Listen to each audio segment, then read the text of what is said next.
Okay, ladies and gentlemen, good evening, good afternoon, good morning, depending with where you are.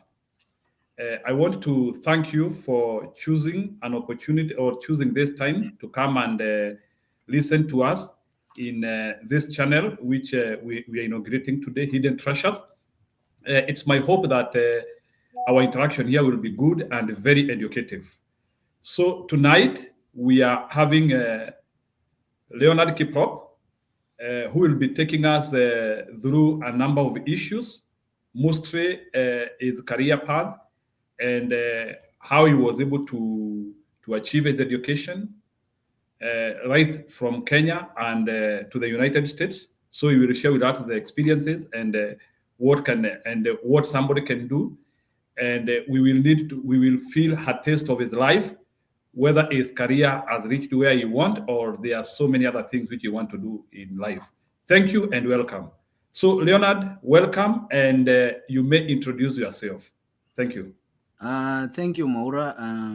Thank you so much. My name is KIPROP Leonard, as you said. I'm from Kenya in Nandi County, just a regular Kenyan born in the village. And yes, I came I have a background in academia for a little bit.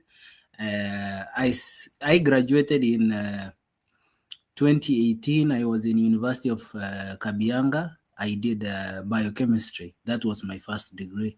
So that's my academic journey. I just went into high school in Kenya. I finished my undergraduate in Kenya. So pertaining that, so once I graduated, and in Kenya, things are so difficult. Once you graduate with a BSc in Kenya, the first thing that gets into your mind is to get a job. So it was a good thing that time there was a transitioning that in counties in Kenya, they were giving out internships. So I graduated 2018, and 2019 January, I got an internship at Nandi County in Kapsabet. And fortunately, I was able to be posted to work in the hospital as in the clinical laboratory hospital at Kapsabet County Referral Hospital.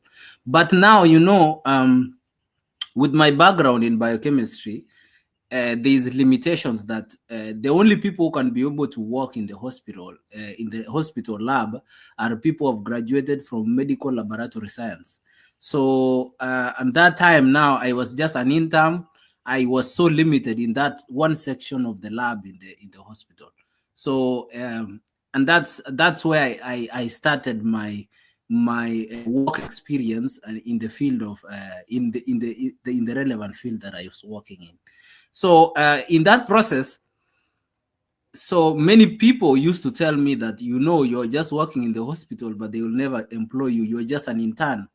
And I remember I used to ask myself, so how will I be able to actualize now to become a medical lab scientist? And then they used to tell me that I have to go back to school because I just did one section.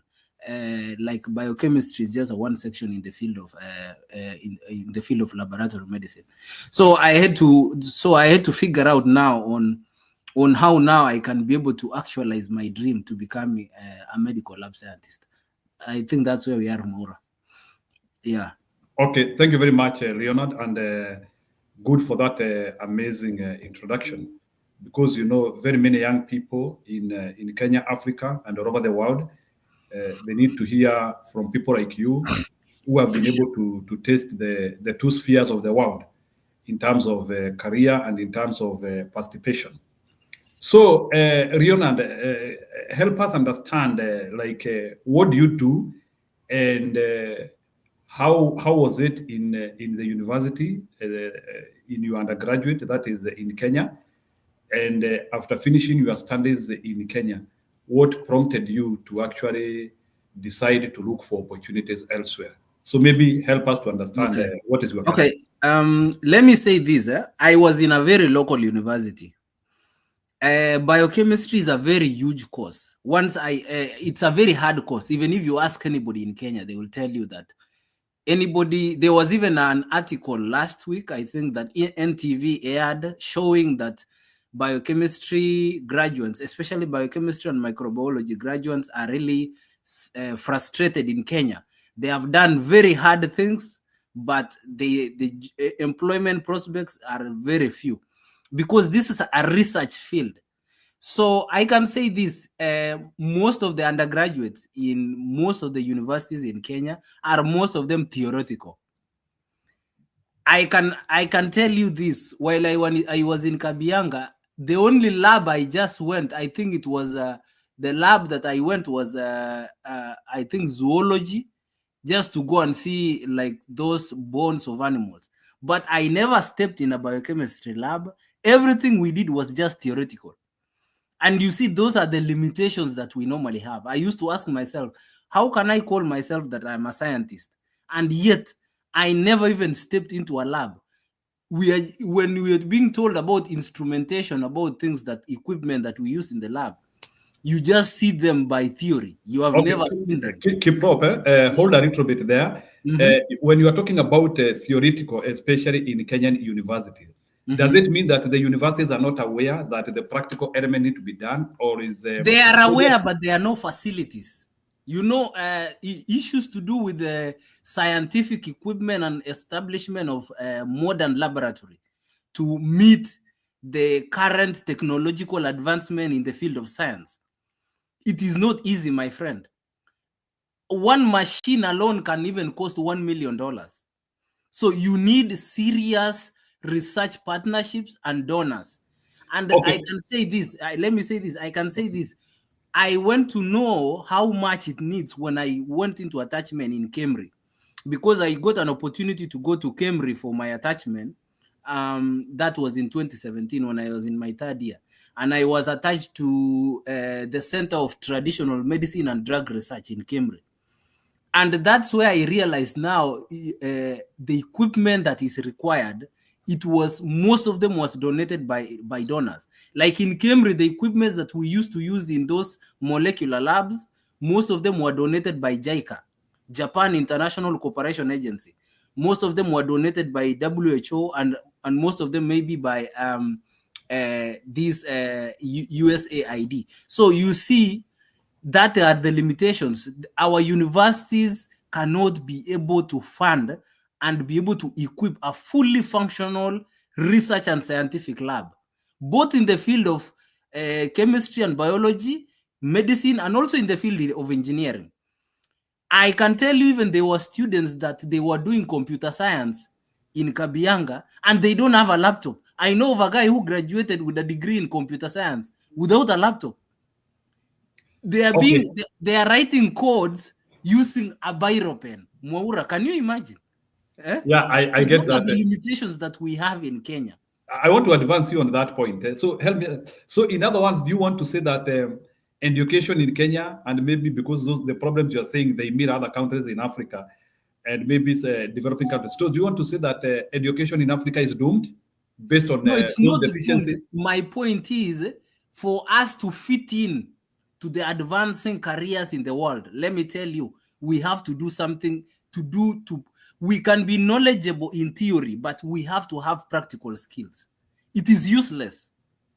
We have to have practical skills. That is why it is so difficult for a Kenyan graduate in IT to get a job in Silicon Valley. Why are 70% of H-1B visas that are being granted for Silicon Valley, Amazon, Google, Oracle, those tech companies? Tell me the percentage of Africans that come through directly with their degrees from wherever they are, especially Kenya for this context. Tell me a Kenyan who has graduated with a degree in IT or biotechnology and have been employed directly in the US without having a foreign experience. Very few, because of the practicality of our skills and the way they have been, our education system has been modeled. We are having a huge disconnect between applying the skills that we learn in school and the theories that we learn in school. So there's a huge disconnect there. And that's why I'm coming to tell you that while I was graduating with my degree in Kabianga, I was so smart. I felt that I really know a lot, but when I came to realize that there's a lot that I don't understand when it comes to practical skills, that's where now I had to figure out on how now I can diverge my knowledge. And since my degree is a research field degree, and there are no research firms in Kenya, the only research institutions that we have in Kenya are very few, and they don't take full-time employment. You don't. It's very hard to get employment. ILRI, ISIPE, CALRO, most of them are funded by the government. Hence, they have very few resources. Okay, so I had to now to change my career from research to medical field. Okay, that's why now I was be able to get an internship in Kapsabet so that I can be able to understand what do they do in the hospital setting, like in the medical field. So okay.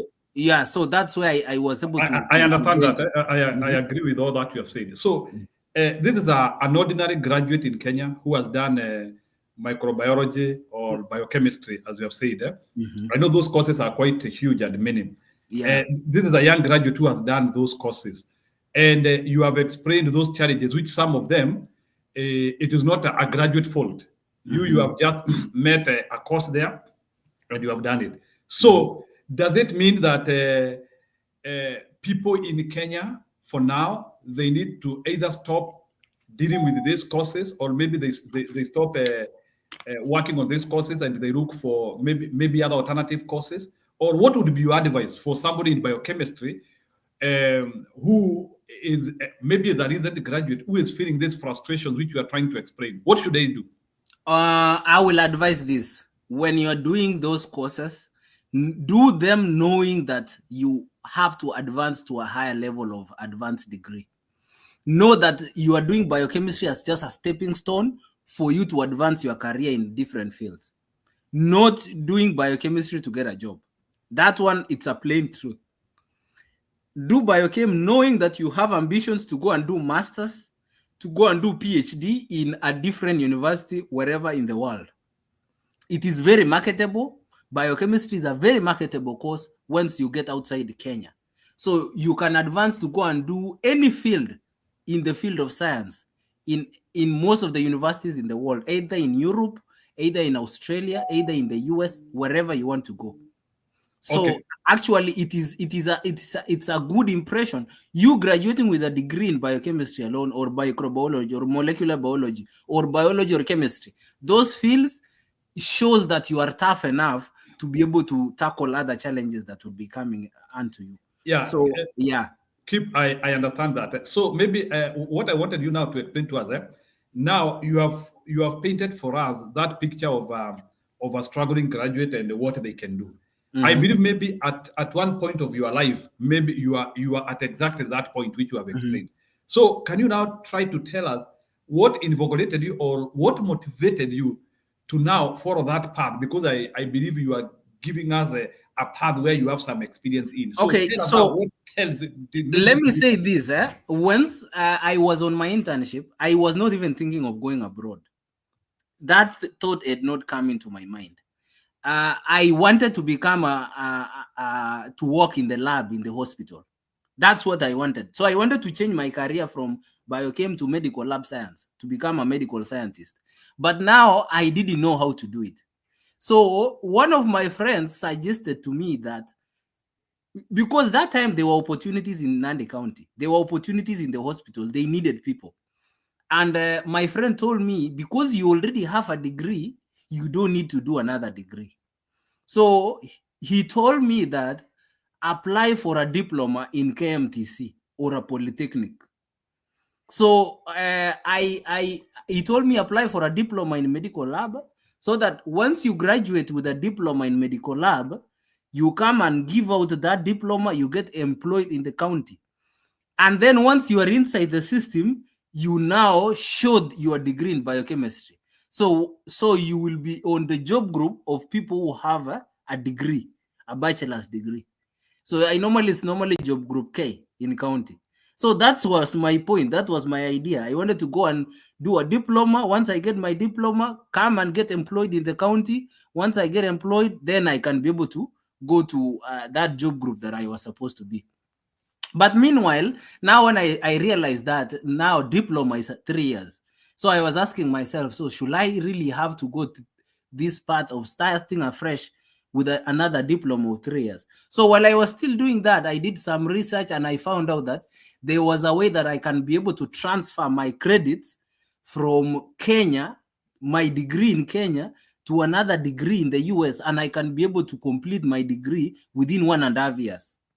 So in that process now, I found a school, UND now. I found the school that I was in, University of North Dakota. They have a special program called 4+1, whereby you can be able to transfer your Kenyan credits to a degree in the US, and you can be able to waive 3 years of your study and just get into the 4th year and graduate with a degree. And that one now really made sense to me. So that's where now I got the interest now to come and want to study in the US. Other than that, I didn't have any interest. So that's the motivation. So I was so excited when I saw that opportunity, because I knew within 1.5 years I'll be done with that program and I will be having my degree. So are we together? Yeah, sure, you are together. So is it only the University of North Dakota? No, there are many universities. Most of the universities, I think this is a thing that many Kenyans have been lied to. They have been told that your Kenyan degree is useless, it won't work in the US or anything. But let me tell you, you can transfer your Kenyan credits to any kind of program. It's not even about medical lab alone. Any kind of program. Most of the programs, especially in the field of science, you can transfer your credits to apply as a transfer. What you need to do, you need to apply for credential evaluation. And there are a lot of credential evaluation agencies. But the one that I can tell you that is the easiest and simplest is called WES, World Educational Services. You just do a credential evaluation and they will convert your Kenyan system to the US system. They will convert the classification system that we use in Kenya, second upper, second lower, and they will convert it into GPA. So long as you have a GPA of 3.0 and above, that is like second upper in Kenya, you can qualify to transfer your credits to any university and you can be able to progress your career. If you want to change your course without going for masters, but into the same undergraduate program. So I think that's the easiest. So you just, I think it's like $328. And that evaluation will remain forever. So if you want to apply for universities next time, another university, you don't need to go back to your previous university in Kenya. What you need to do, you just log into your account in WES and order a transcript to be sent to the school that you want. So I think that made for me easier. So I did WES evaluation. I sent my transcripts. They were able to be evaluated, and I was able to transfer my credits to UND. So that's how I progressed, and until I got an admission. So that's the process. Okay. Yeah. Okay, good, Kip. So maybe you can also help us understand. Now you joined the UND and you followed all that process. For you to join UND, what did you require? So now you have done the evaluation. Okay, so it depends. So for me, it was just an undergraduate program I was applying. So they just needed my transcripts. That's all. So they just needed my transcripts and academic background, and because you are applying for an F1 student visa, they need a bank statement for a proof of financial support. And most of the undergraduates in the US, you just self-sponsored, because unless you are coming as an athletic scholarship, it's very hard for you to get a direct scholarship from Kenya for an undergraduate program. It is very difficult. So I've been hearing people asking, but yes, you can be able to get scholarships once you're here. But for you to get that I-20, the admission process, you need to show proof of financial support. So I just needed a bank statement and my transcripts, and that's it. And once I did the WES thing, my transcripts were transferred to the school, and that's it. Because my program was unique, the 4+1 program. Yeah. So in terms of affordability, because everything is based on affordability, without asking you the explicit cost and the amount, can a regular Kenyan afford that education in the US, like the one which you did? Is it affordable? I will tend to say it is subjective. based on, what can I say, based on your background, based on how you are coming. If you are coming directly from the Kenya as a freshman is like you're coming to start first year. I think you will have to explore two different options. It's difficult. Yes, there are people who have done it, but it will depend on the state that you are in. It will depend on the state that you are in. I might not be able to talk here in the forum on how people do it, but what I'm saying is you need to have money. That's all. It is very difficult because as a student you are not allowed to work so much. You're just allowed to work 20 hours a week on campus. So unless you will have to secure a loan, because you need to be in school and you need to complete that degree. So what I can say is, once you are here, there are some opportunities that will open up. Maybe you will get a scholarship. Like for me, I used to get some scholarships here and there. I used to work on campus, and by the end of the semester, you have cleared the school fees. So what I will tell you is, focus first on getting here. Once you are here, things will be different. You never know how your future will be. But the point is you to get the visa to come here. That was my focus. So the main thing is you to get that visa to be in the US. After that, things will follow. It will depend on how you will conduct yourself, and the rest will be history. Yeah.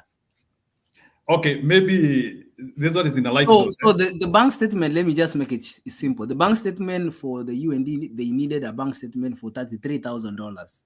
So that's like approximately 4 million Kenyan shillings per year. Yeah. So per year, so 1.5 years, you are talking of close to 6 million, Yeah, let's say, okay, my overall cost of attendance, the tuition fees that I paid for the overall cost of attendance from when I got to that program for 1.5 years was $53,000.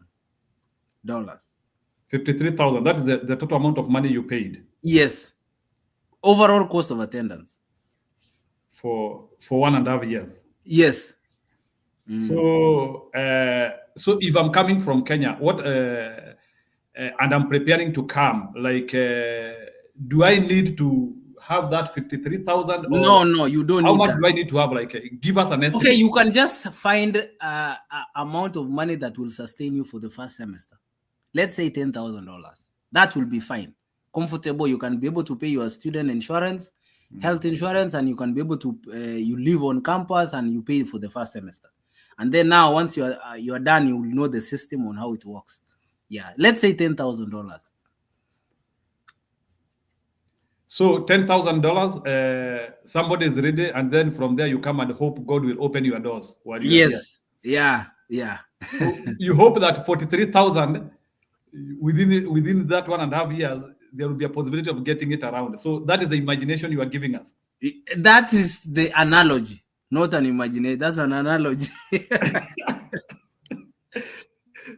So, but you are saying so based on what you are trying to explain to us, I see it more as a faith journey than an application journey.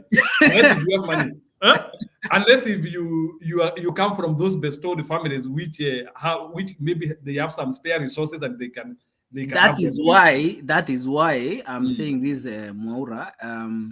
Coming to study in the US requires some bold moves. You really need to have that endurance, and you really need to, like for me, once I was coming from Kenya, I was seeing myself graduating. You have to picture yourself that you have graduated.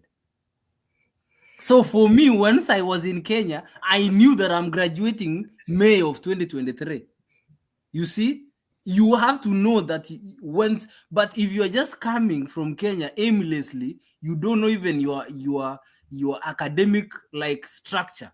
Like for me, I knew the timetable before even landing to the US. I knew the courses that I'm going to take. So you really have to know. You really have to dig deeper and understand everything so that you can be able to succeed. Because many people give up. So yeah, but overall, what I can say is the main thing. Those who are 1 minute, those who are giving up, are they giving up while in Kenya or while in the US? While here. So what do you mean? Can you explain that giving up? I didn't get. Many students give up in school because the pressure is too much. You need to know, first of all, there is the community expectations in Kenya. Your parents know you are in America. They don't care that you are a student. they need you to send money. Yeah, you are a student struggling for tuition fees, and they need you to send money. Yeah. Okay. So you see that there's a disconnect between the expectations that people have about you at home. Is it that people are not aware of the struggles which happen abroad, especially for students? Even if they're aware, they don't care. They know you are in America, and everybody is the same here. People are making money. Don't you think it's a wrong perception and a wrong ideology? Of course, it is a wrong perception. That's why many students here are depressed. People get into depression and get into serious mental problems because their families are trying to pressure them, compare them to other people, telling them that there is a guy that came to the US 2 years ago and now he has a flat in Nairobi.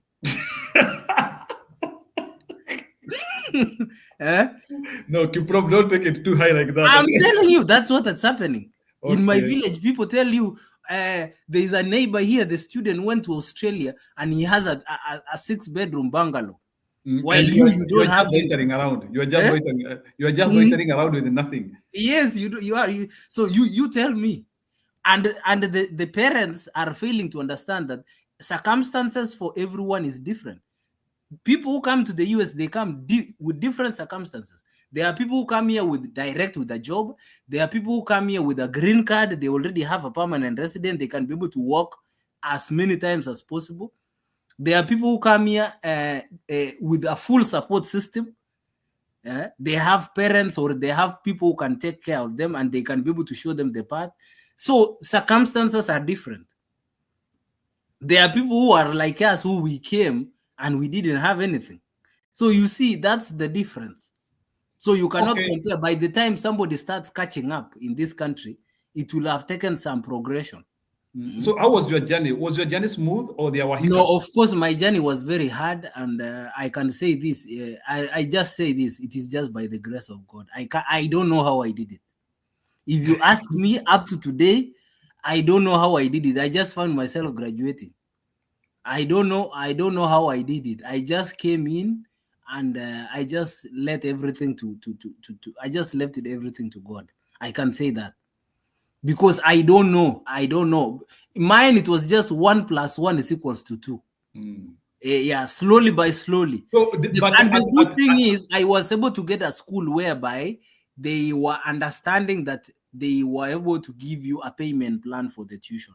Like you are able to pay slowly by slowly, by so long as before the semester ends, you have completed your tuition. You see, that's the advantage. There are some schools that will require you to pay once the semester is open, full tuition.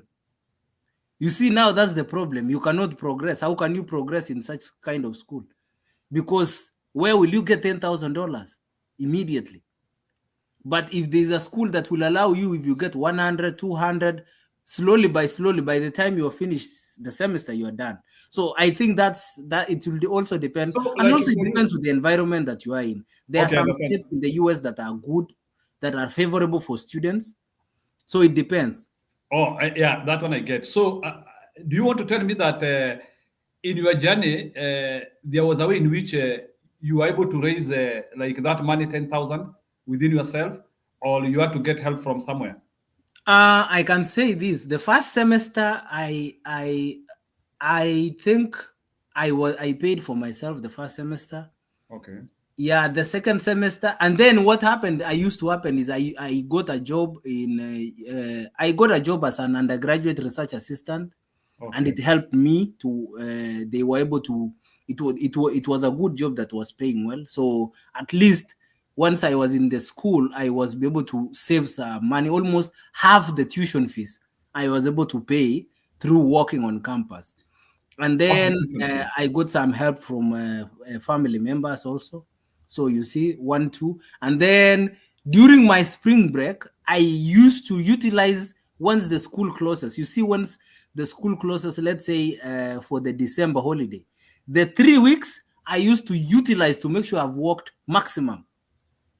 I used to work on December. Where did you used to work? I worked as in research, undergraduate research assistant. So I worked for 40 hours every week for full time. So that amount of money that I got when the spring was closed, I was able to pay for almost half the tuition when the spring semester is open, you see. And again, during the spring semester, I kept on working. I worked in the kitchen in the school. So I don't know how I did it. I can't say that I know, but by the time it was summer, I was able to work full time. Summer, I was working full time, and at the same time, I'm in school. I had 16 credits on summer. So that's why I'm saying it depends. You really need to be resilient enough, and to be resilient enough to endure the kind of pressure, because it's not everybody. But so long as you have identified your goal, the main thing for you to succeed in the US is this: identify your goal that you know in the next 1.5 years you're graduating, in the next 2 years you're graduating. So long as you know that, then everything will work out to achieve that goal. But if you don't know on how your academic structure will be, it will be difficult. Yeah. Okay, good. So that one is, so now you have been to the US, you have schooled. So how did you now move from UND to your career, and why did you not return to Kenya now after? So tell us now, how are you now progressing to your career now? Okay, let me say this before you get into there. While I was doing my program in UND, there's this exposure that you get that is different from the academic system in Kenya. And I can say that the American system of education is not that hard. But what I can say is they teach you things that are so relevant and applicable in once you graduate. So once you get trained, you are being trained on things that you will apply in real life. You will get to apply them once you're in school, once you're out of school. I think that's what I observed. Anyway, I graduated May 2023. And of course, once you are here, your ambitions have changed. You don't want to go back to Kenya. You want to get, because that mentality that we know that this is a land of opportunities, we have come here for greener pastures, right? So, and I knew that once I get my degree, the point is I had already seen the job market on how it is. I knew that with my degree, I cannot be able to tarmac or find it difficult getting a job. No. In fact, I got 3 job offers before I graduated. I got 3 job offers before I graduated. It was that simple. Why? Because most of the universities in the US, they have career fair.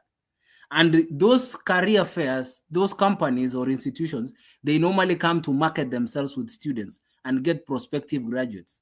So they will be seeing you and they know you more often. So for me, when I applied for those jobs, they knew, oh, this is Leonard.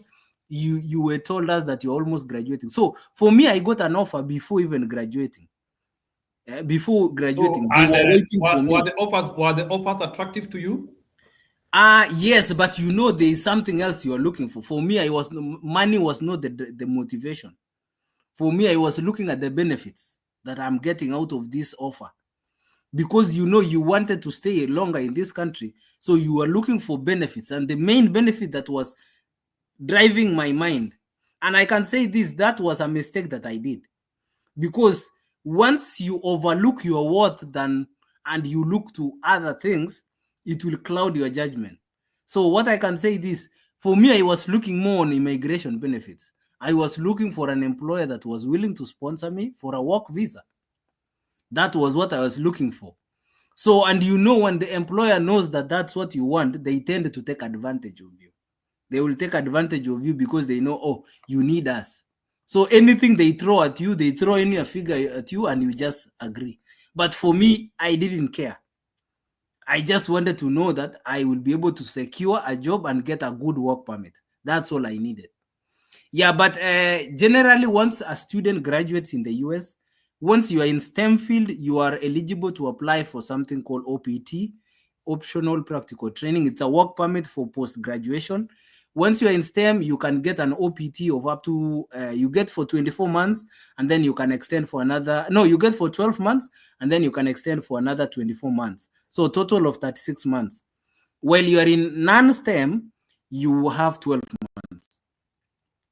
And within those 12 months with your work permit, you have to figure out before the 12 months is over, you have to figure out on how you can be able to change your status into either a permanent resident, or you can be able to change to something else that can be able to enable you to continue to stay in this country. So it's either you find an employer that will sponsor you for a skilled immigration visa, or you can get a temporary work visa like the one I got. Yeah, so it depends on what you want. So, and that is the most challenging part of an international student. The first part is to graduate. The second part is how you can progress your career and to stay in this country. Yeah. So when you are talking of a temporary visa, what is the name of that temporary visa? It's called an H-1B visa. It's called a skilled occupation or specialty occupation. Oh, specialty occupation is any field that requires a bachelor's degree. How many years like that? They normally give you a 3 years, and then it can be extended up to 6 years. And then if your process of permanent residence have started, you can be extending 1 year, each 1 year, unlimited for 1 year. So after you renew 2 times, is that what you said? Once you get your H-1B visa for the first year, and then let's say they have initiated your green card process. If you have started your green card process, once you're on H-1B and you have been approved the first step of your green card process, your H-1B becomes unlimited until the day that you get the green card. As you wait for it, it becomes unlimited. Yeah. So, yeah, that's the good thing. So most of the time, this H-1B visa is it's on a lottery.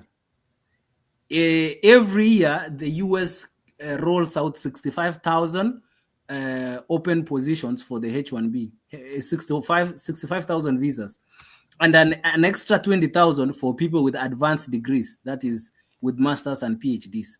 So total is 85,000, but it's on a lottery. But there are some institutions that don't go through the lottery. Those are non-profit organizations like universities, like the hospitals that are affiliated to teaching and research institutions. Like the hospital that I was in, it's a non-profit organization. So my H-1B visa didn't go through the lottery. They just applied it, and within 1 week I had the visa. Just 1 week. Yeah, it is that fast. Oh, so you mean there are hospitals in the US which are non-profit? Yeah, many. There are many. Yeah, there are many. So who owns them? Like that hospital which is non-profit? Like, community. They are owned by the community. They are just non-profit charitable hospitals. Yeah. So they do a lot of their profits. Most of them goes to community and funding research in universities. Okay. Yes. Okay, I understand. So yeah, but let me take you back. Before I graduated, you need to be certified in the US. You have to do the licensing board exam. So once I graduated, I had like 1 month to study for that exam. It's called American Society for Clinical Pathology, ASCP, for those who will want to do medical lab. So once you get that ASCP certification, that is the one that will really attract you to get a job. You see, you need that certification. So once you get certified, you can be able to. But for me, my employer knew that I will have to do the certification. So they gave me an offer before even I was licensed. So it depends. But once you get that certification, it will be easy for you to get a job. Yeah. How much did you pay for that certification? It's just $300. It's not that much. Okay. Yeah. In American context, it's not much, but in Kenyan context, could be a cow of it. Yeah. Anyway, let me ask a question regarding that. So now, tell us about now your career. So you have now gotten a job in America. You have now reported to your station. So tell us, you are the one in your job. What was unusual?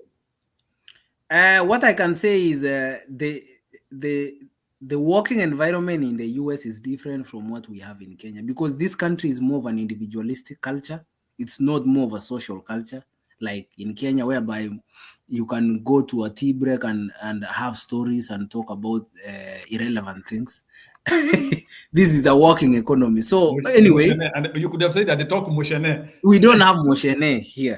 Anyway, what I can say is my job entails diagnosis of doing lab analysis of blood, body fluids like urine, stool, and everything.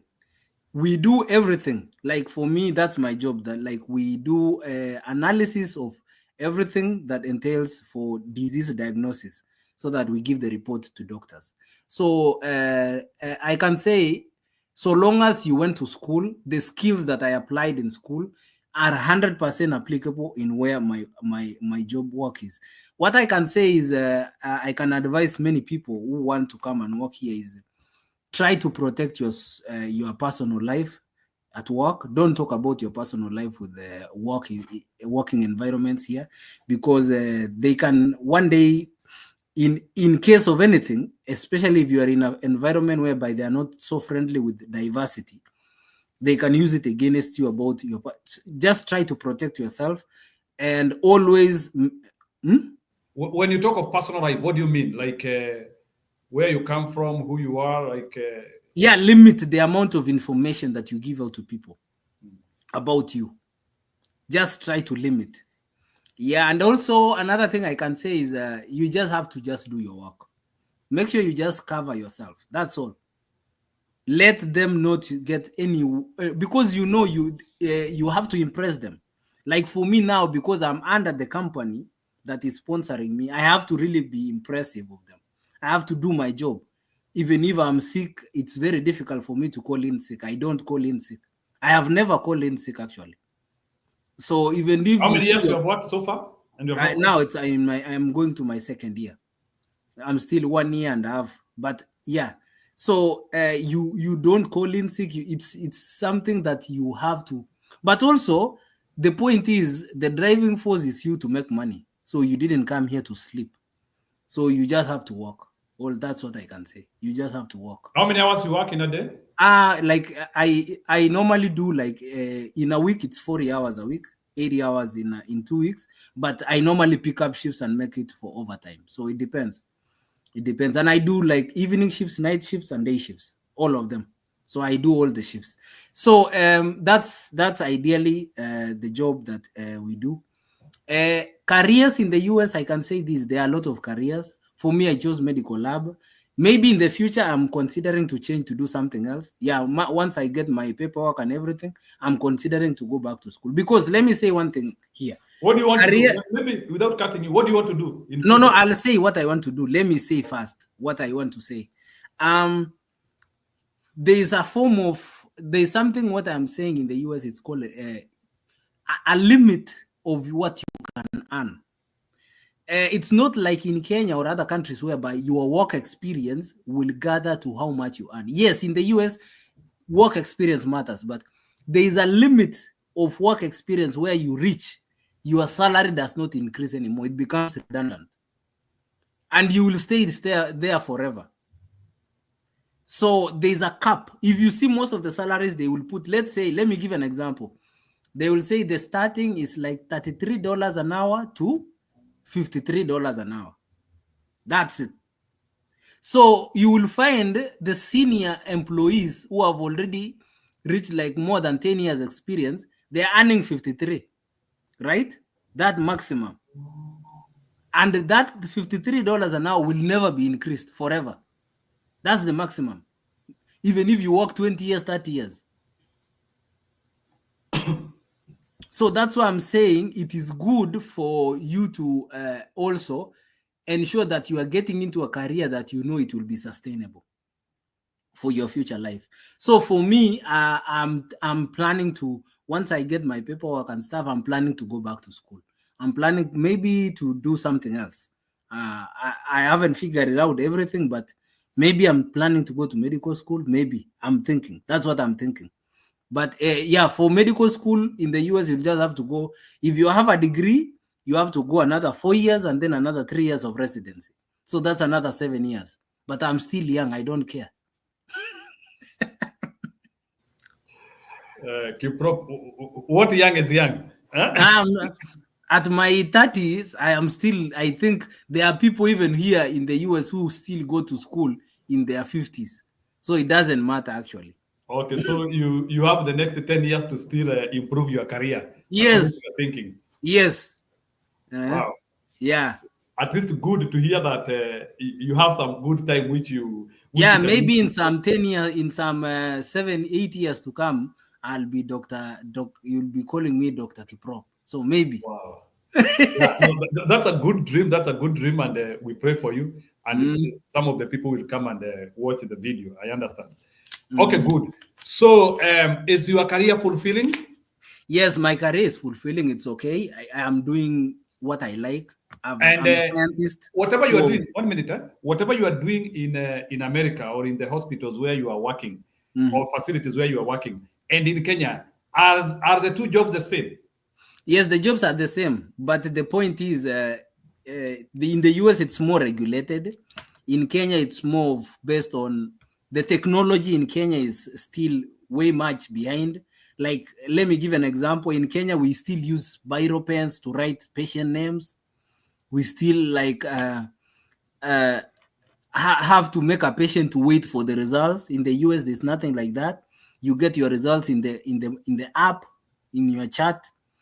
You see, so those are the technology is different. So we need to embrace those technological advancements. But the testing and everything, the protocols and everything is the same. There's no difference. Because malaria in the US, if there's malaria in the US, it is the same malaria in Africa. Like what we diagnose. If it is cancer, cancer is the same. Breast cancer in the US and breast cancer in Kenya, those are the same biomarkers we use. So it's the same thing, but it's just the methodology on how they do things that is different. Yeah. So, you are talking too much about technology. Uh, where do they get this technology? Is it Because most of the manufacturing companies are here in the US that makes biomedical equipments. Most of them are here in the US. So it makes it easier for them for their, and then they are very expensive. Very expensive. Like a modern state of the art clinical chemistry analyzer, like for the chemistry alone, is worth like 20 million Kenyan shillings. okay. You see? That's around So 150,000 USD. yes, yes, almost 150,000 USD. A small machine for testing COVID, PCR. Leave those ones that they do rapid test. The small machine for testing COVID, like the PCR one, is $40,000, $40,000 to $50,000. It's called a gene expert. It's almost a small machine for COVID and flu and stuff. So you see, it's very expensive. So if you don't have it, like in Kenya, if they don't have it, so what will they do if you don't have that machine? That's why diagnosis in Kenya is vague. It's very vague. You go to a hospital, they test you only malaria, and that's it. And the doctor gives you antibiotics. So You what is the see, difference? What is the difference here now in terms of that when you're talking of that? because the diagnosis they don't do comprehensive testing in Kenya. They just do basic tests. Here in the So can you US, describe for me one comprehensive test? Like describe for me one, for instance. okay, let me say this. Um, um, when somebody goes to a hospital with symptoms, most of the time in Kenya, if you go and you say you have a fever, a doctor will just order a malaria, maybe a malaria and maybe some what? Some, let's say, complete blood count. That's all. And if malaria is negative, he will assume it's an infection and gives you an antibiotic. Assume, you see? But here in the US, let's say you have fever and you go, they will do a series of comprehensive kidney function, renal function test. They will do sepsis, like to check your blood if you have some bacterial infection. They will do urine analysis. They will do serious CT scans. They will do some. They might even do some X-ray and MRI. You see, a comprehensive form of a report. So now, based on that, KIPROP, does it mean that us in Africa who are a little bit like doing a summary, because I can see like I can either doing a summary, does it mean that we are in danger of not being fully diagnosed? Are there repercussions of what we do? Yes, I can say that. We have a problem in Kenya with diagnosis. Kenya is not about treatment. In the US is not good. I can say sometimes the treatment fails. But what I'm saying is about diagnosis, catching something the first time or earlier, especially things to do with cancer.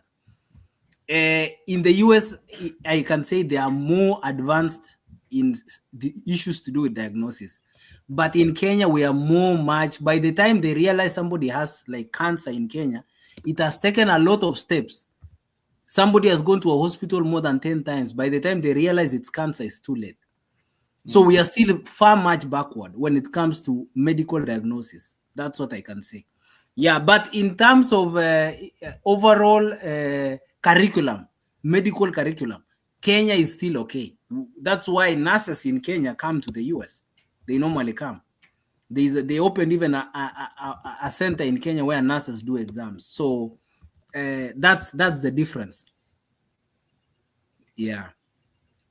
Okay. Maybe to update you, I can see Joseph has entered. Joseph, today we are having Ronald KIPROP, who is talking to us about his medical career here in the United States of America. We have quite engaged him for some time, and he was trying to explain to us now the differences. So you can be with us, but this show will be shared in other platforms after we finish. I understand it's a new show, but don't worry about that. So Joseph, you can always ask him. I know we meet in the other platform, but now this is our new platform, so don't worry.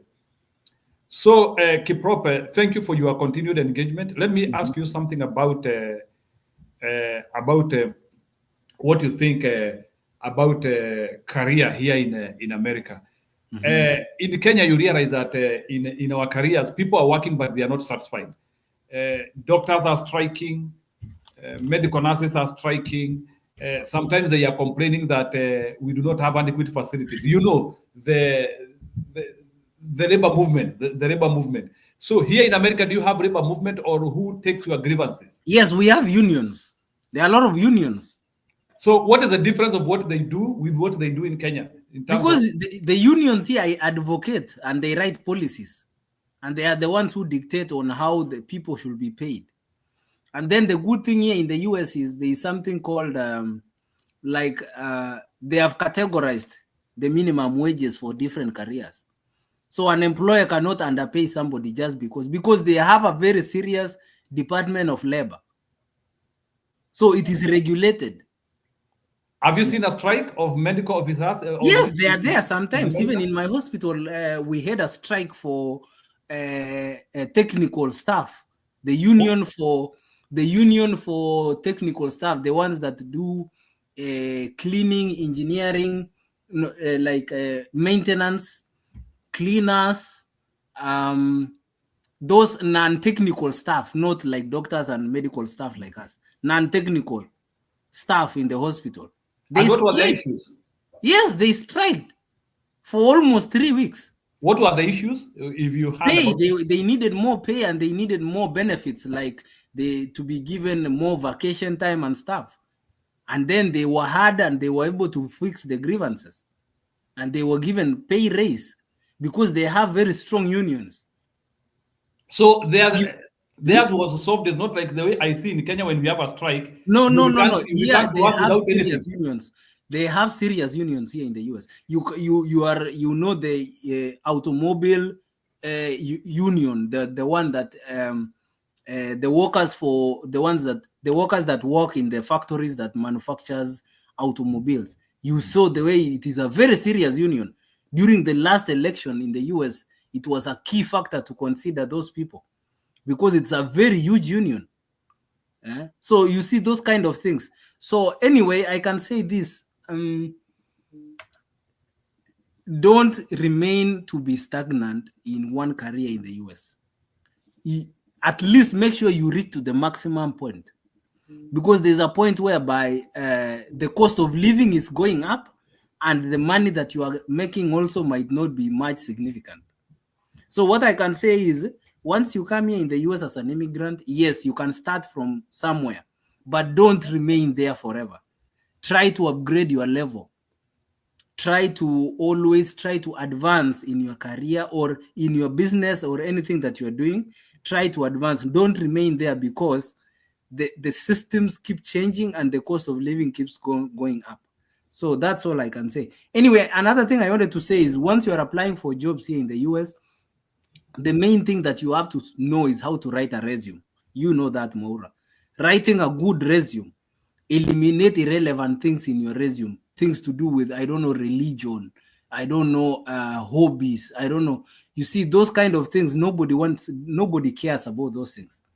You need to write to people relevant information that deals with your career and your work experience. So resume is very important. So that's the most important. Capture your skills, know how to write your skills. If you don't know how to write resumes, there are a lot of templates online on how to write resumes, because that one will earn you a job here in the US. Yeah. Okay, good. I think that will. So, KIPROP, there is something which I now want us to talk very deeply about. Is we have talked much of the technical issues. Now I want to go to the social aspect of life in America. There is something which always people fear, or maybe it could be there or not there. It depends with what's happening. There is something we call discrimination or racism. Do you think there is a point whereby you have felt like you are being discriminated? Yes, of course, many times. But you, as a person, like as an immigrant, there are some things that you'll just learn to slide under the table and just assume them. Of course, many times it might not be direct, but most of the time it's indirectly. And you just have to, because this is not our home. This is not your home. You see? So you just have to just assume these things. Of course, America is very lonely. When you're talking about the social aspect, yes, this country is very lonely, and it can give you serious emotional and psychological effects. So yeah, if you don't try to find hobbies, if you don't try to find things that will make you happy, just going to work and back to the house will just kill you. It will kill you, I'm telling you.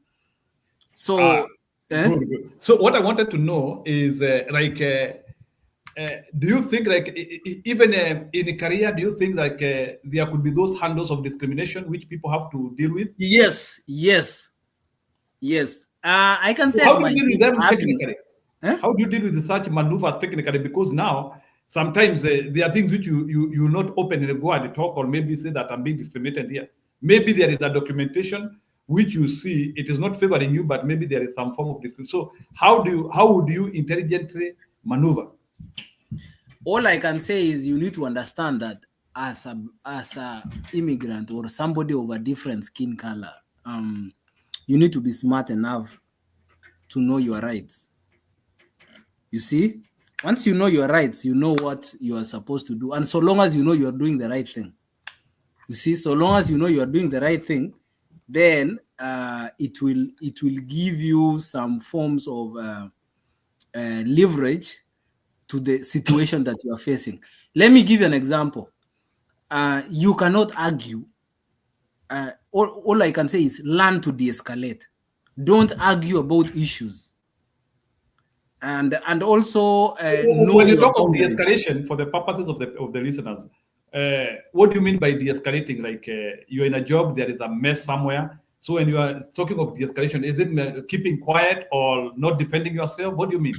What I'm saying is understand. You see, once you in the US, once you are in orientation at work, there is something called code of conduct. Those code of conduct, the guidelines, you have to really read them and understand it carefully. Everything has the code of conduct on how you communicate, professionalism. Don't go on touching people without without somebody without even knowing unknowingly. Like you can be touching somebody and you are offending them. Like the way we talk, 1 minute, like the way we talk in Kenya, you are talking. Where you touch some, no. You are like knocking somebody like this. Then you are doing like this. Don't do that. Watch out, then you are knocking somebody. I cannot do that. Don't do that. I'm telling you. Or the way you meet with somebody that you like want to hug them. In fact, when somebody gives you a handshake, gives them. Don't just start trying to show people handshakes. Here is hi, that's it. So but also what I can say, Maura, is it depends with where you are. It depends with the state you are. There are some states that are different. They handle diversity different. There are some states that are used to Africans. They are used to this kind of things, you see, and they understand. So when you are talking, there are some states which are used to. I can give you an example. There was a story. I don't know. There was a story on TikTok. I saw it. A Kenyan who came. He's an RN, registered nurse. He did his NCLEX certification in Kenya. He got a job and he came through an agency. I think you have heard of that agency called MedPro. So he came. He secured a job, I think, in Ohio. He came as a nurse with his family, with a EB3. It's a green card called EB3. So this guy came and worked for 6 months in that hospital. One day, while that guy was at work, so there is this patient, the psych patients. You know those psych patients that they are not okay. So the patient was needed to be moved in the bed. Like, let's say the patient was sitting down and they want to move him to the bed. So he called, I think, a CNA. You know CNAs, right? the ones that normally help nurses. So he called a CNA who was a lady to help move the patient. And then in that process, while they were moving the patient, the hand of that guy, the hand of that guy kind of touched the chest of that woman. Like, just while you're moving your hand, you see, you're just moving your hand, and by mistake, it just touched like here. So that guy apologized to the lady, and he thought that's okay, you see. So what happened is that lady went and reported to the HR and said that I've been sexually assaulted. I'm telling you. And it's just a simple touch, like you never meant it to happen. It became a sexually assault issue, and that guy took it lightly. And it was a serious thing. He was suspended at work. They had to do a lot of investigations. So I don't know. In fact, it reached an extent whereby they were threatening even to deport him and do stuff. So you see those kind of things. I'm just saying this: always take care on what you're doing, especially if you're an immigrant. Take care on, watch your boundaries, because anything that happens to you, it might be something that they will use it against you, and they will escalate the entire situation. They will take advantage of it. So make sure. Let me say this. Let me say this: when you're working, almost go into near perfection in what you're doing. Cover yourself 100%, because you know it's not that easy sometimes for people to understand the way our culture works. So yeah. Okay, so there's something which I want to ask you about culture shock. Like, I know you said you worked in for your attachment in Kenya, and you could see how people were working there. So, in terms of work ethics and work procedures, is there something shocking to you, depending on how people work in America and how people maybe work in Kenya? Yeah, of course, because Kenya, we don't follow the book.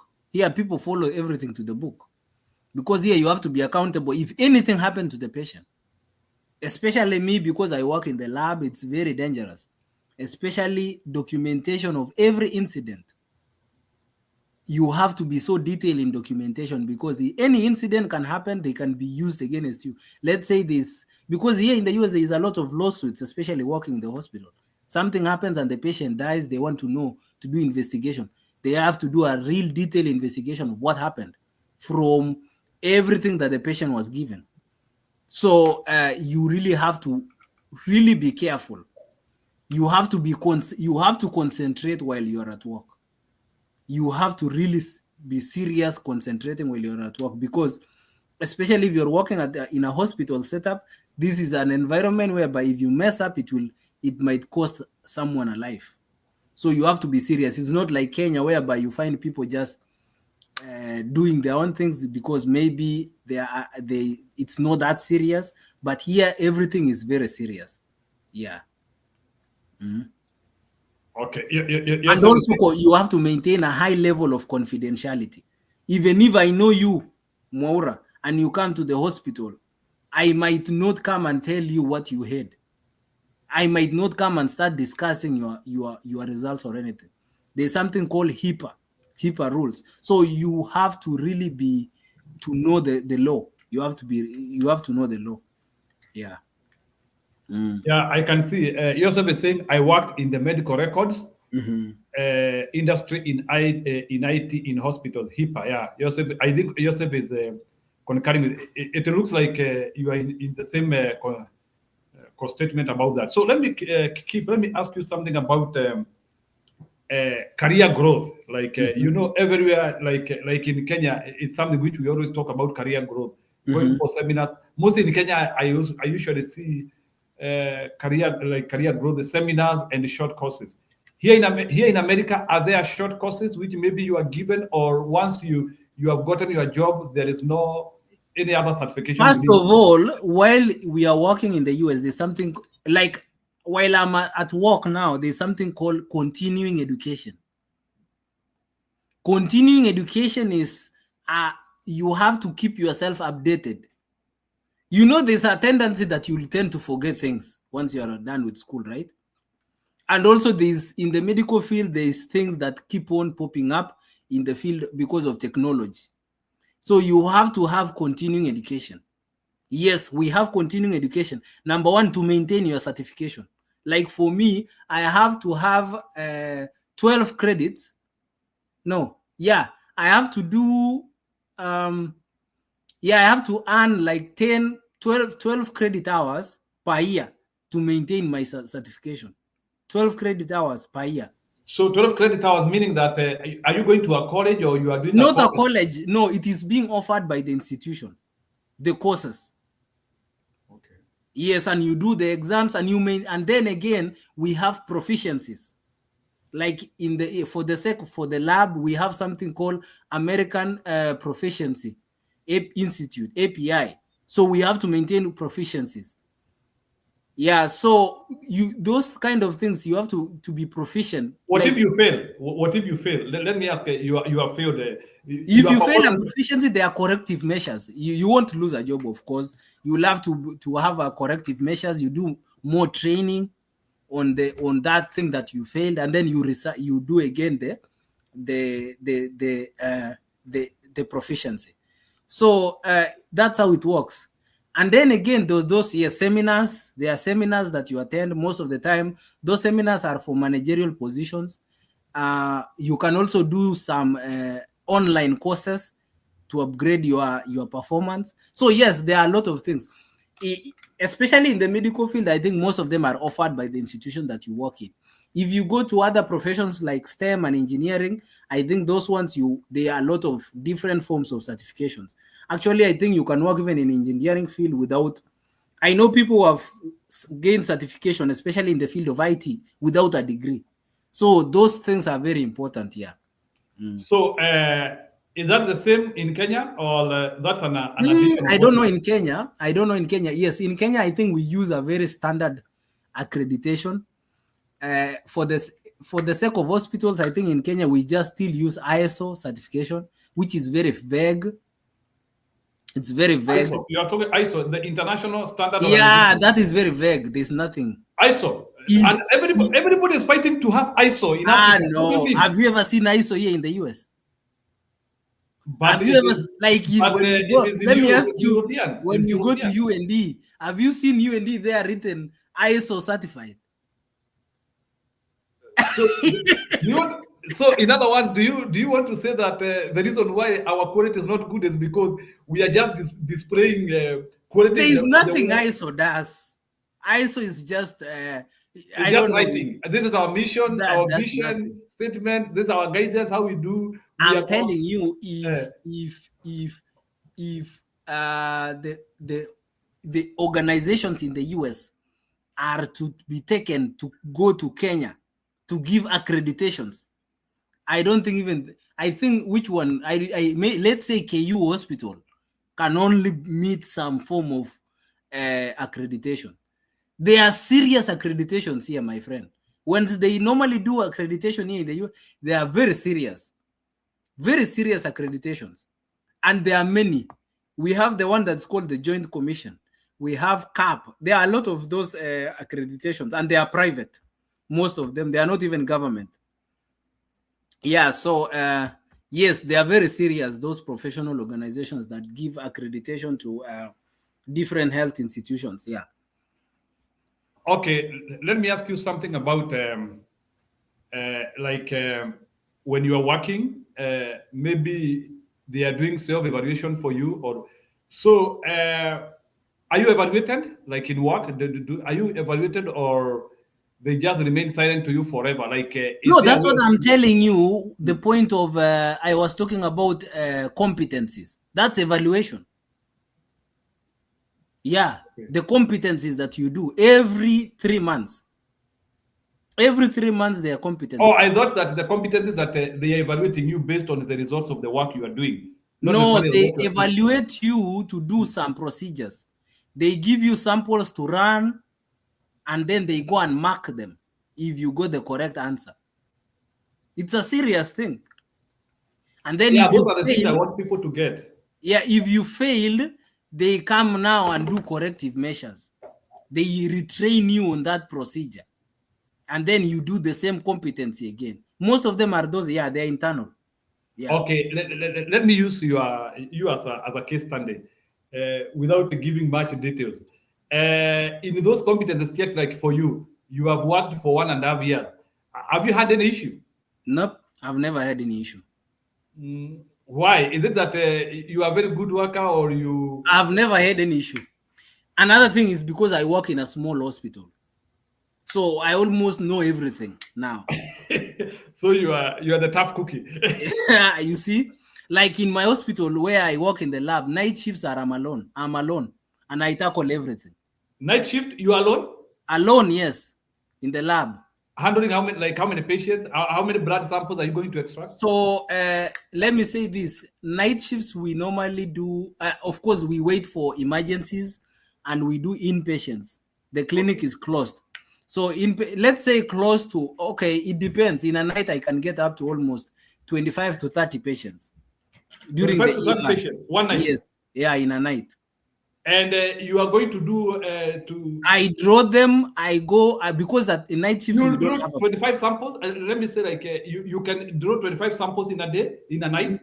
Yes, in a night, even more than that. So let's say, yeah, I do because we don't have a phlebotomist at night. So I'm the one to draw, come back to the lab, run the results. Let's say there is another patient in ICU. I run to the ICU, come back. So let me say this: in a night shift, sometimes I go almost 10,000 to 15,000 steps, running up and down. Sorry? Yeah. Say again. Like in a shift, I can do almost more than 6 to 10 miles of running up and down. In the hospital, is it going top, or the hospital is linear? It's linear most of the time.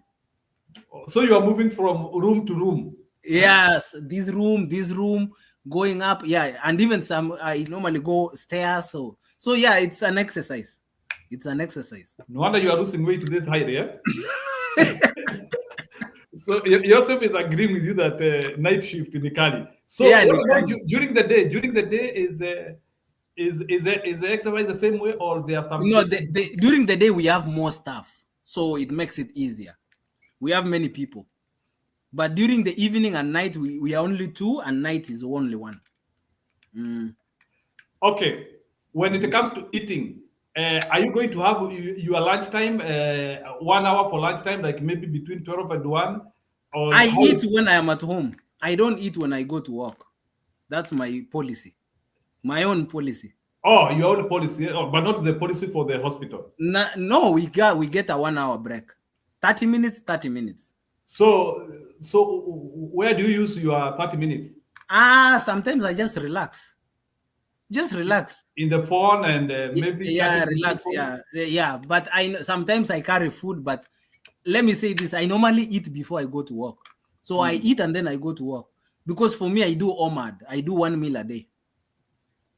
1 million, and it is sufficient for you to do all those steps you are saying. Yeah, You're it's not feeling fine. hungry. It's fine. I do OMAD. Even you should do that. It's healthy for you. Fasting is good.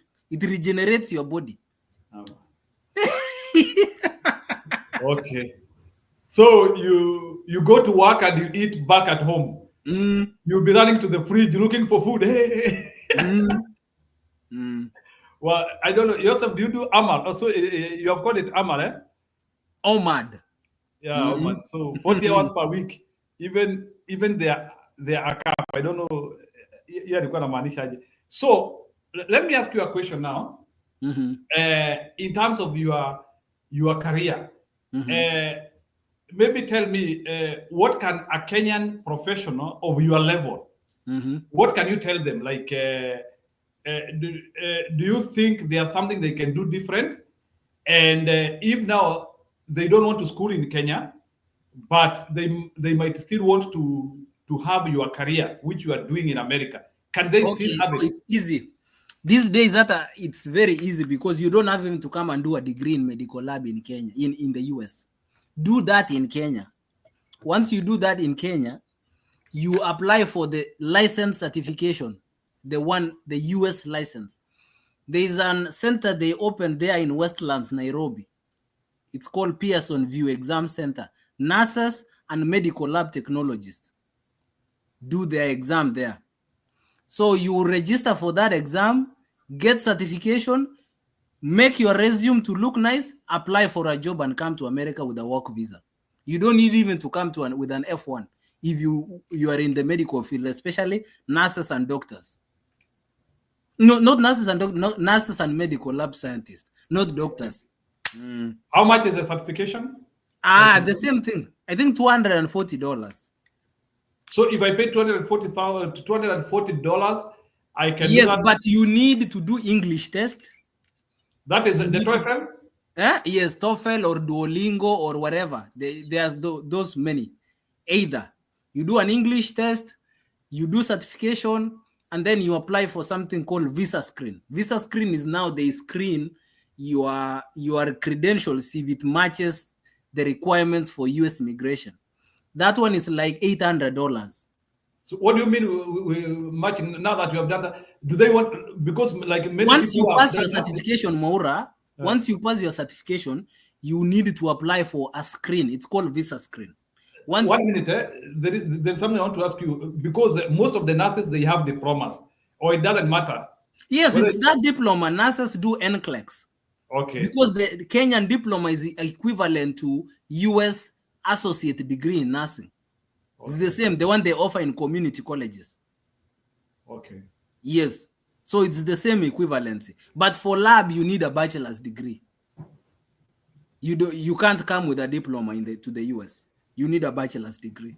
That is for medical laboratories, eh? Yes, for medical laboratory. But for nurses, it's not a must. Nurses, for nurses, it's a diploma or a bachelor's, either. Diploma.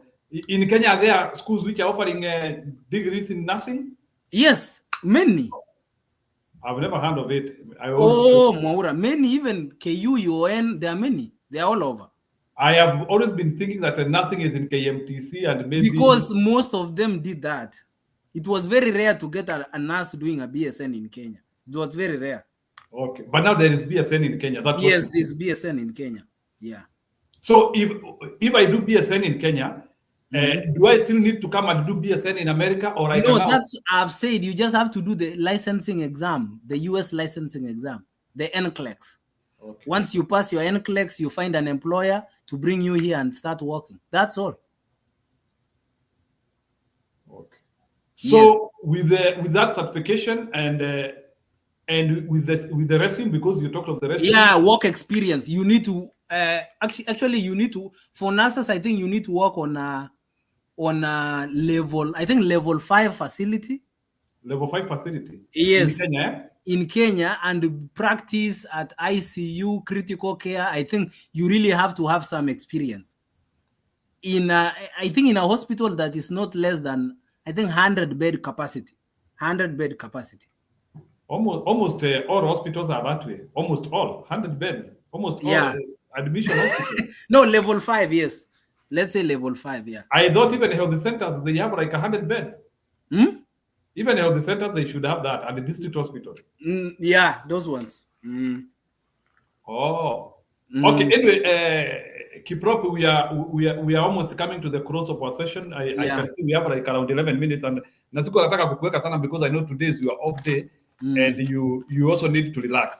So there is the final thing which I want us to discuss when it comes to government.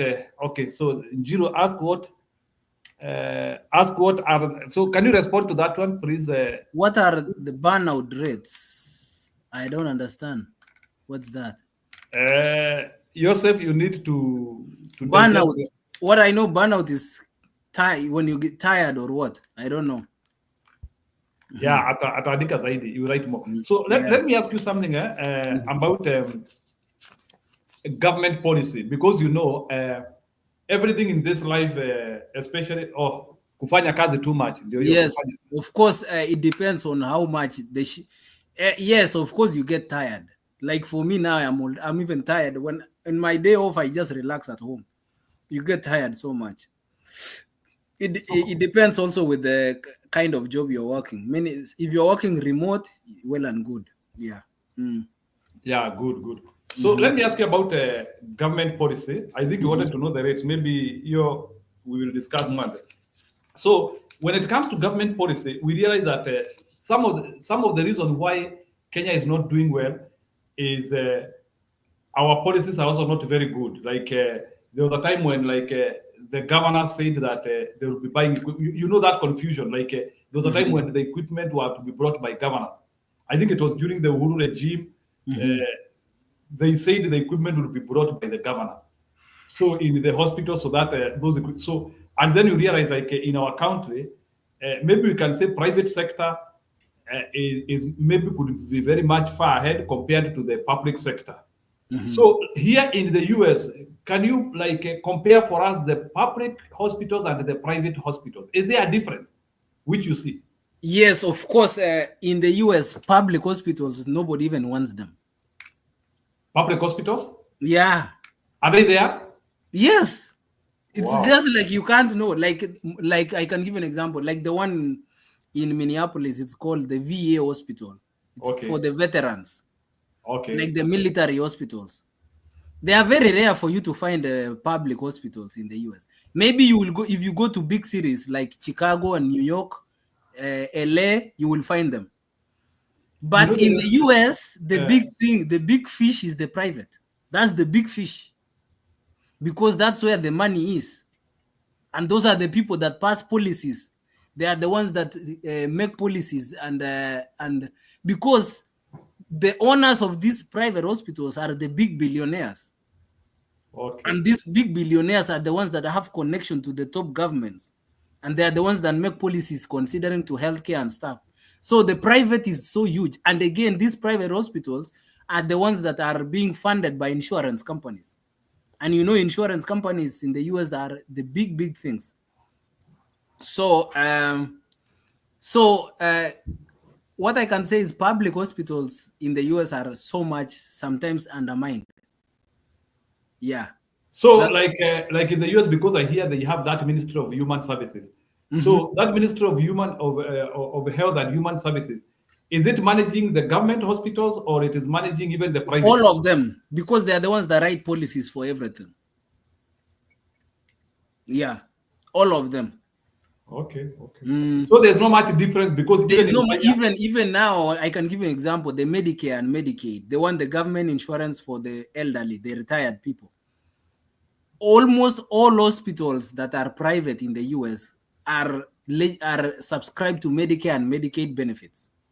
So any person who is eligible for that insurance, they can go to a private hospital and get the same services. You understand my point? Yeah. So it's more of because the US is more capitalistic way of medicine. If you go to Canada is more same like Kenya. Canada is more of social insurance. Okay. The government pays for you. You see, like the way in Kenya we say this SHA they are trying to build. Yes. So it's the same system with Canada.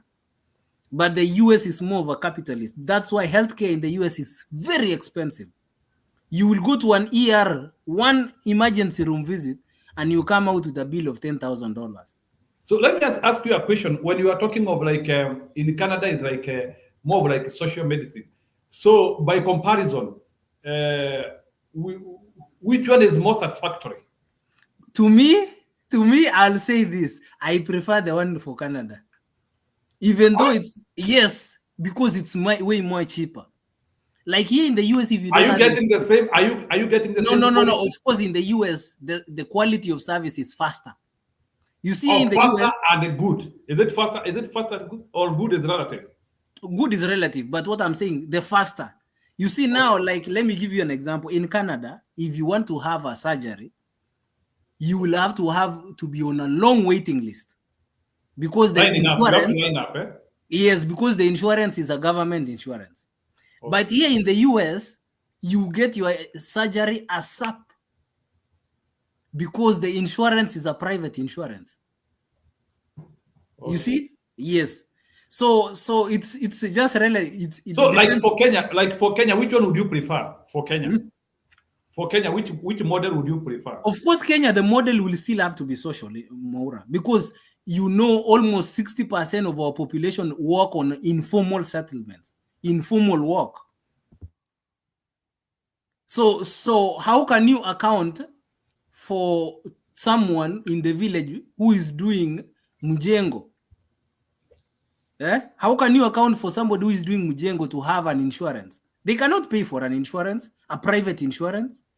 While here in the US, your employer is responsible to pay for your insurance. And in the US, everybody has to have insurance as long as yes, because the companies are obliged to subscribe to benefits. Yeah. Okay. Yes. So in like now, I can give you an example. Like now, me, I pay $68 per paycheck for insurance. My company pays $392. So 392 plus 68, it goes almost 500, 400 and something. Yes, for 500. That's for health insurance. Yes, per whether paycheck. You are sick or not. Whether you are sick or not. Yeah. So so now my insurance company gets like almost $1,000 every month for just medical insurance. I pay 68 and my employer pays 392. Yeah. So you see that kind of it's but now, because for me I don't get sick easily, there is someone who will go to the hospital and they will bill insurance $100,000 in 2 days. So your money has been eaten there. Yes. So in other words, the insurance is like if you are not sick, that money is being rolled to somebody else. It's like insurances are for the people who are not sick. Huh? Most of the time, like insurance will work for people who are not sick. Those are the people they want. If you tell insurance you are sick, they don't want you. The more healthy the nation, the more the insurance companies make money. So then that shows like in Africa, insurances should be doing very well. That's the point. But guess what? Do you know Britam Insurance? The one for the British. It was the first. Britam said they first made losses the first time in Kenya. Britam, they made losses in Kenya? Yes. Why? Because the Kenyan system. Because of the Kenyans. In fact, Kenyans fraud insurance. They fraud it. They defraud insurance. Somebody goes for a procedure and they inflate the price. Those things happen all the time. I even heard that NHIF, they were also doing the same. Even hospitals were like giving wrong math. So how did they cap that, or they had to live with it? They just have to live with it. That's why you see Kenya, things are changing in Kenya. Many companies are leaving Kenya. The other day you saw the CMC has left East Africa, and CMC has been there for the past almost 30 years. What is the problem with us? Maybe as we finish this one, is it that we are unable to deal with money, or we are unable to deal with honesty? What's wrong with that? Just honesty. It's just honesty. Yeah, it's just honesty. Okay, It sawa Leonard. scares away investors. Okay, so Leonard, you can take now this time to give your closing remark. No, And yeah. So we all I appreciate can say having is you. if you are interested in pursuing your career in abroad or education, don't limit yourself. If you have been denied a visa in the US, it doesn't mean that's the end of everything. There are a lot of opportunities, especially you can try Germany. Germany now are giving opportunities, and the tuition in Germany is very cheap. If you're going for graduate school, especially PhD or masters, it's even free in Germany. They pay even stipends. There are a lot of opportunities in Europe. You can try UK. You can in the US. It's the same thing. Now things are going to be a little bit tougher, but we keep on trying. So also, if you are in Kenya, you can also pursue to go for graduate school in Kenya because it's way much cheaper, and it will open you some avenues in the future if you want to get out. So that's what I can say. And thank you, Maura, for hosting me. And I wish you all the best, guys. Okay, thank you very much, Bwana Leonard KIPROP, even for accepting to be with us here in your off day. I know it is not easy. Wewe sasa umekuwa mtu kubwa. So in fact, sijui kama in future utataka tukupigie kura. Have you ever had any political ambitions? Of course, I have. Oh. Maybe on 2032, I might be presenting myself down there. I have, So of course. to inherit to inherit the presidency or governor? No. Just starting even at the constituency level. Oh, constituency level. So yeah, because I see you look much appealing. So maybe let me ask you maybe this as you go. Can you tell me what is the leadership gap in Kenya? What's wrong with our leadership? How comes we are overrepresented yet we seem to have million problems? The first thing you have said, overrepresentation. All I can say, the simple answer is this: we took a very expensive constitution. That's number one. Overrepresentation it leads to too much encroachment of public funds because it will lead to too much eating or fragmentation of public funds. So that's number one. Number two, we need to merge counties. That's a political statement. I'm saying we need to. There's no point for me to have Nandi, Uasin Gishu, and Kericho and Elgeyo Marakwet. There's no point. Those counties should be one. We need to bring back. We need to have like at most 15 counties in Kenya. At most. If goes so much, 20.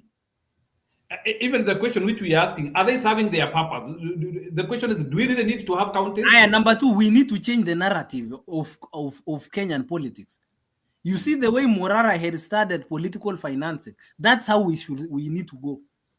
We need to change the mentality that the politicians gives us money.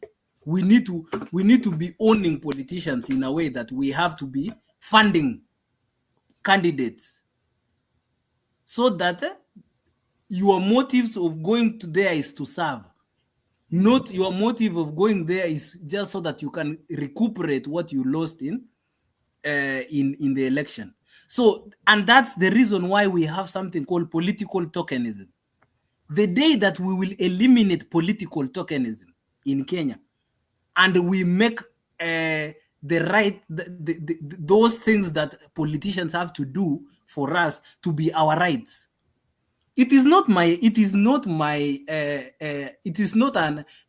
privilege for a president to come and launch a transformer in my village. That's not a privilege. It's a right. So I don't understand. I don't understand why should people clap when a politician comes and say, "I've opened a transformer" or "I've opened a college." No, that's what I'm saying. We need to eliminate the idea of political tokenism. But so long as we still have that idea that once we elect a politician, they have to give us goodies, we are still way far much. I don't know. We still far much behind from redemption. Anyway, let's close with there. Let's not get into politics. Okay, no problem. I think we also have another political show, you know it. Yeah, you will invite me. You will invite me. So you'll avail more time. There we have more crowd. Even Joseph anakuanga hapo. This one is just our inaugural show. I will also try to share it there for people to get value of what we have done today. Yeah. But I really appreciate your time and your moment here.